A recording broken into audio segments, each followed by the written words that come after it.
Good morning সবাইকে। সবাইকে জানাই মকর সংক্রান্তির অনেক অনেক শুভেচ্ছা। আজকে আমি সকাল সকাল রেডি হয়ে গেছি মকর সংক্রান্তির মেলায় যাব বলে। তো আমার সঙ্গে রয়েছে আমার বান্ধবী পূজা। তো আমি আর ও দুজনে মিলে বেরিয়ে পড়বো এখন মেলার উদ্দেশ্যে।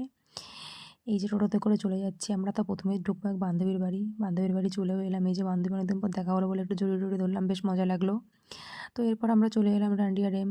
ডান্ডিয়া ড্যামে একটু ঘুরে নিলাম, ছবি টবি তুলে নিলাম, আর একটু রিলস বানালাম। এটা আমাদের ছোট দীঘা, যেহেতু আমরা বড় দীঘা যেতে পারি না, তাই আমরা এই ছোট দীঘাতেই আসি ঘুরে ঘুরে ঘুরতে বারবার, কী আর করব।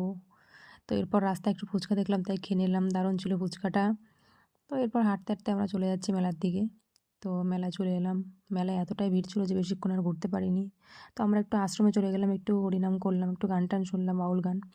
দেন তারপর আমরা বাড়ির দিকে চলে গেলাম। তো বাড়িতে চলে এলাম। তো জানিও বন্ধুরা ভিডিওটা কীরকম লাগলো। তো চলো দেখা হচ্ছে নেক্সট ভিডিওতে। ততক্ষণ পর্যন্ত ভালো থেকো, সুস্থ থেকো। Thank you.